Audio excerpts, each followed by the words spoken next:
সেদিন গেছিলাম south city মলে, আর মিনিসো থেকে কিনে নিয়েছিলাম এই বোতলটা।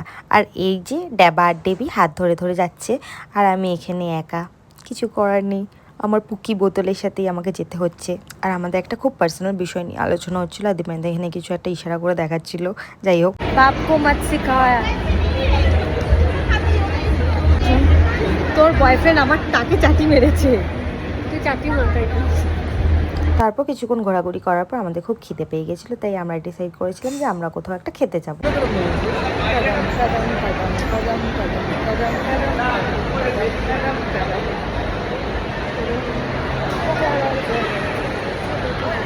যেমন ভাবা তেমন কাজ, আমরা তিনজন মিলে একটা বাইকে উইদাউট হেলমেট বেরিয়ে পড়েছিলাম। প্লিজ কলকাতা পুলিশ আমাদেরকে ধরবেন না, রাস্তায় দেখা হলেও ধরবেন না দয়া করে, কারণ আমাদের গাড়ি কেনার টাকা নেই, আমরা খুব গরিব, তাই একটা বাইকে এত কষ্ট করে যেতে হয় আমাদেরকে।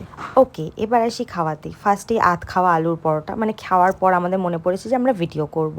আর এখানে ছিল আধ খাওয়া পাও ভাজি, যেটা দীপানিতা খুব খাচ্ছিল। আর আমার যেহেতু ভেজ ডে ছিল, আমাকে তাই ভেজের মধ্যে ছোলে বাটুরে নিতে হয়েছিল।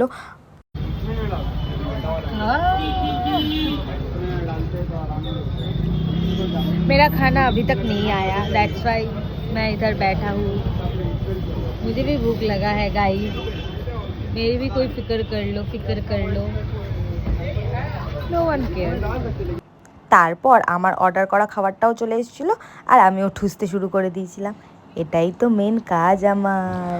নো ডাউট ছোলে বাটুরেটাও টেস্টি খেতে ছিল, সাথে আবার একটা আলু দিয়ে একটা কিছু দিয়েছিল, আই ডোন্ট নো এটাকে কি বলে, আমি আগে কখনো খাইনি। এই আলুর সবজিটা সাইডে ছিল, আচারও ছিল। যাই হোক, কেউ নজর দেবেন না দয়া করে। অ্যাটলিস্ট সব খাবারগুলো ঠুসতে ঠুসতে আমার পেট ভরে গেছিলো। বলেছে ফুলেই ইতালিয়ান বিদেশি পিৎজা, ওগুলো সুদীপদা খাই। আমার ভিডিও করছিস কেন? আমাদের ভিডিও করছে, তুই বল না।